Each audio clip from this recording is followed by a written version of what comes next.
Hi, I'm Gena. Today, I'm going to be walking you through the AIP Generated Content Widget in Workshop. This widget can be a great choice if you're looking to display information that's derived from an AIP logic function or hit a large language model directly right from Workshop. Before we get started, a quick word from our founder. Discover how Palantir customers unlock more value from Foundry and AIP thanks to our live instructor-led trainings. We are Ontologize, a group of former Palantir engineers who love teaching. We've trained thousands of Palantir users at leading organizations around the world. Unlock the full potential of your Palantir deployment by going to ontologize.com. By the end of this exercise, you'll end up with the following app. This is using an application that we built in a prior video. If you haven't watched that video, which is building a document search app in Workshop, go ahead and check that one out before completing these exercises. If I type a question like, how do I handle a frozen carburetor? I'll get the relevant chunks from the FAA training manual, as we saw in our previous app. If I click on these chunks, I'll get to jump to the place in the PDF where they came from, but what we've added here is the ability to summarize the results using an LLM. When I hit Run LLM, I'll get a nice summary of all of the information that got returned. I can click the sources to see exactly where this came from in the text. Now that we've discussed what we're going to build, let's go do it. In this exercise, we're going to be adding a widget into this Workshop application, specifically the AIP Generated Content Widget. We're going to use it to add in a block that summarizes the information here so that the user can get some sort of summary answer of the landscape and then click through the various pieces of information that made up that answer to go straight to the source. Let's go do it. From this application, hit Edit. Here we are in edit mode in the module. Click on where it says View Source, hit Split Section, and click New Section above. In this section, hit Add Widget and search for AIP. You'll see a couple of different options here. We're going to focus on AIP Generated Content. Click on AIP Generated Content. You have three choices here.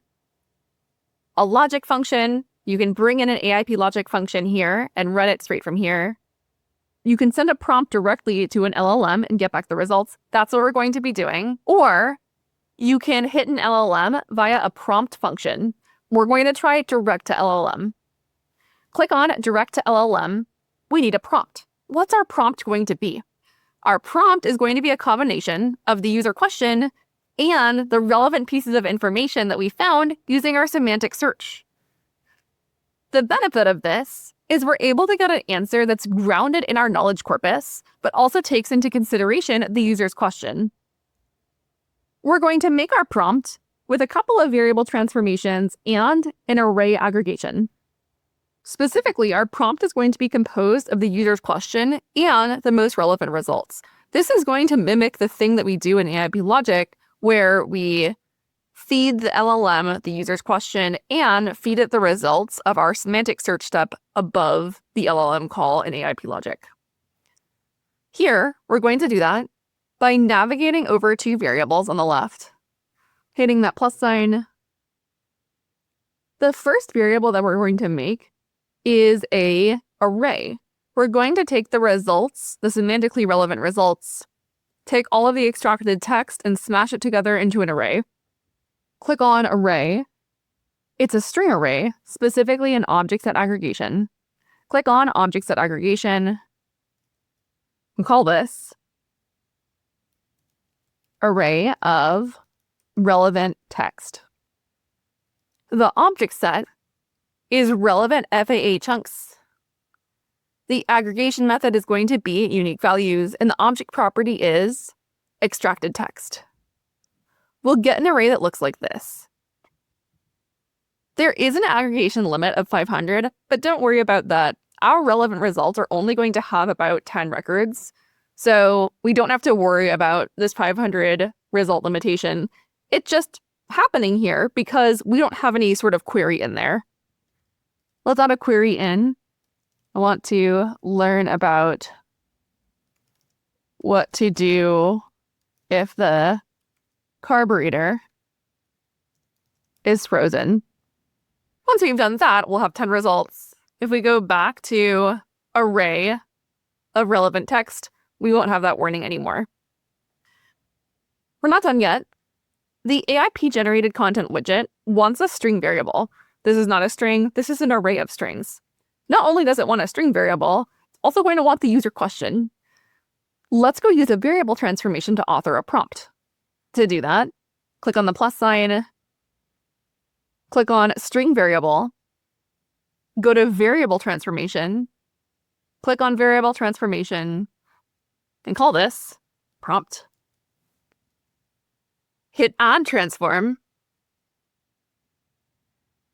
We're going to do 2 transforms here. Click on string concatenation. This is a sneaky one. We're going to use the string concatenation to turn that array into a big string. If you hit a / and click on array of relevant text, you'll see that that turns that array into a big string.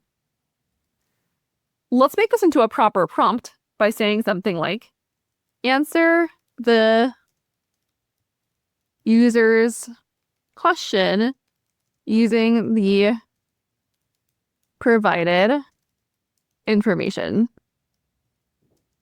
The user wants to learn about, and then we'll hit / to get the user inputted question.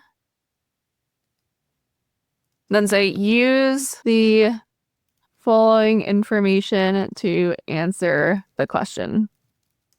And that's our prompt. We can even add an extra line here. That's our prompt. Let's feed the prompt into the widget. So hit select string variable, and the string variable is going to be prompt. Next, we need to select a model. Hit select a model. I'm going to choose GPT-4o. Then you can hit run LLM to send that prompt to the LLM and get a response. And that's our response.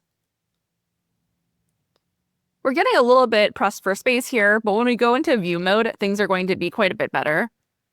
We have a response. It looks pretty good. If you hit clear output, you'll see that the message here for the user is generate results using AIP. We can change this if we want. You could change this to something like summarize results using an LLM. And you can also add a custom button label if you like, and a custom icon. For the custom icon, I could add something like a little airplane. Hit save and publish, and then view. And you can take a second to admire your work. And now we have integrated the AIP Generated Content Widget into our application. Thanks for watching. We hope you found this helpful. Let us know what you want to see next in the comments.